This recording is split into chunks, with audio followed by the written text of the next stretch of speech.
तो स्टूडेंट से क्लास शुरू करने से पहले मैं फिर से जो बेस बता देता हूँ आपको।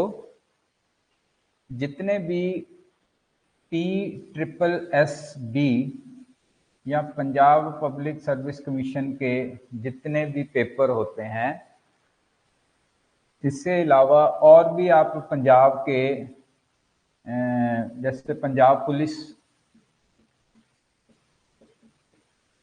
या और भी कुछ जो भी क्लरिकल पेपर किसी भी डिपार्टमेंट से अगर कंडक्ट हो रहे हैं, वैसे तो यही है कि आपको PSSB ये कंडक्ट करती है, इनसे पेपर होते हैं, उनका सिलेबस जनरल स्टडीज का सेम है, सिर्फ वेटेज जो है वो अलग अलग हो जाती है। किसी पेपर में उसको 100 मार्क्स का, किसी में 40 मार्क्स का। अगर आपका टेक्निकल पेपर है, जेई का पेपर है, तो उसमें उसके अकॉर्डिंग वेटेज कम हो जाती है, पर सिलेबस सेम रहता है।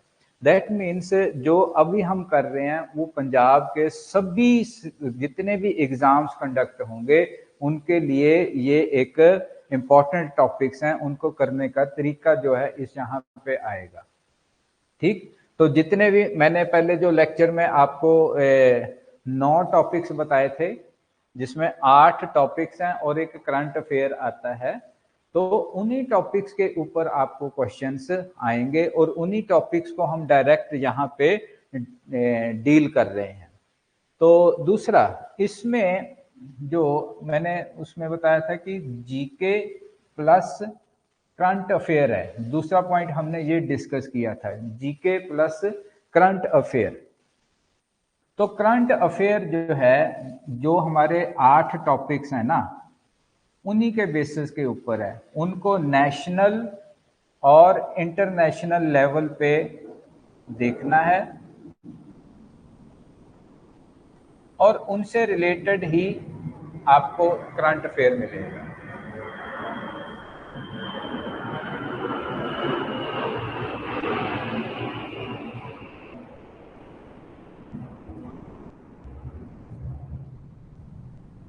यहाँ पे मैं ये नहीं डिस्कस करूंगा कि कौन से टॉपिक्स हैं, वो पिछले वीडियो में डिस्कस कर लिए हैं कि कौन से टॉपिक्स हैं, 8 टॉपिक्स और प्लस एक करंट अफेयर। करंट अफेयर इन्हीं के ऊपर आ जाएगा। इनको जीके को जो करने का एक है कि इसको अब हमें मिलता है जनरली कि अगर हम पंजाब स्कूल एजुकेशन बोर्ड या एनसीईआरटी की बुक्स फॉलो कर रहे हैं, तो बेसिकली यहाँ पे क्योंकि पंजाब का एग्जाम है तो हम पंजाब स्कूल एजुकेशन बोर्ड को फॉलो करते हैं। टेक्निकली ये एनसीईआरटी सेम ही है, पर इसमें पंजाब स्कूल एजुकेशन बोर्ड में पंजाब के पॉइंट ऑफ व्यू से भी इंफॉर्मेशन है, तो उससे ये हमारे लिए एक इम्पॉर्टेंट हो जाता है कि हम PSEB को फॉलो करें। इसके लिए इसमें 2 कैटेगरीज में आपको बुक मिलेंगी, एक है 6th 7th और 8th, दूसरा है 9th एंड 10th।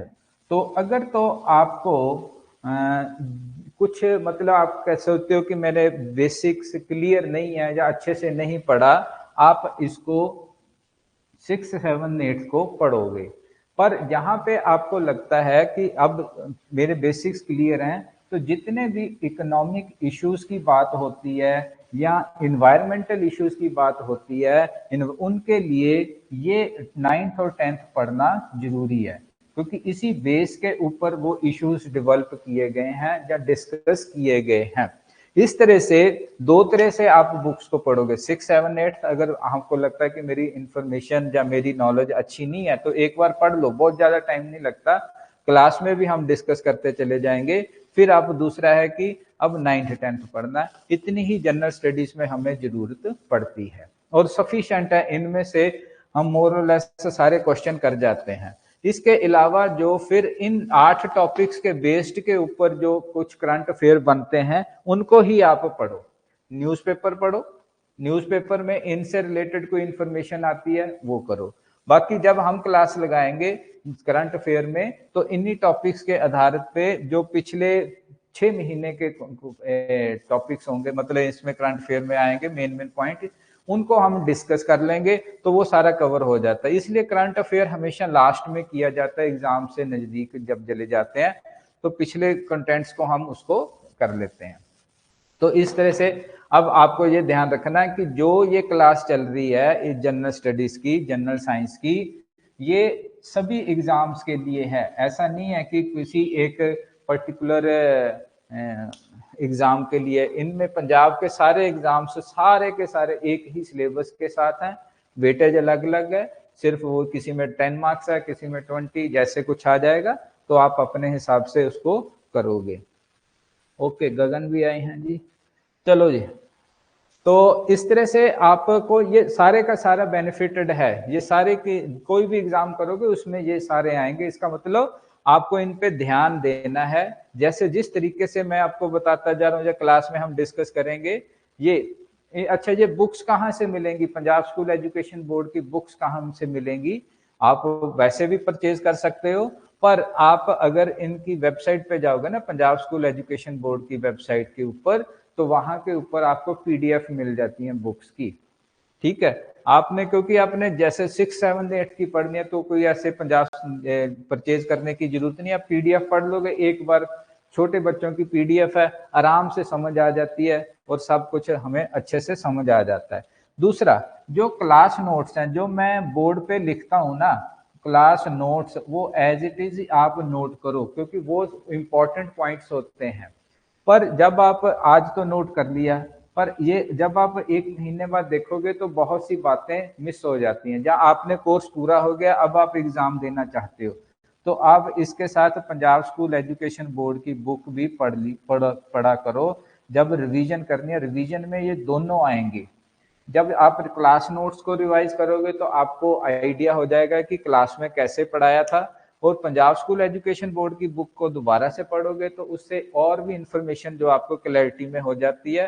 कई बार आपको लगता है कि क्लास में ये इंफॉर्मेशन नहीं थी, पर आप बुक में है और आपको चाहिए, तो उसको अपने नोट्स में ऐड कर लो। कुछ छोटी छोटी इंफॉर्मेशन कई बार होती है, हम क्लास में कई बार नहीं उसको करते, पर आपको अगर लगता है आप उसको यूज कर लो, आप अपने नोट्स में ऐड कर लो। तो हर 2 महीने में, हर 2 मंथ में, या हर 1 मंथ में ले लो आप, ईच मंथ आप इसमें गो थ्रू हो जाओ। हर मंथ, अगर आपका हर मंथ पेपर है तो आप हर मंथ ये बुक्स भी पढ़ोगे, क्लास नोट्स भी।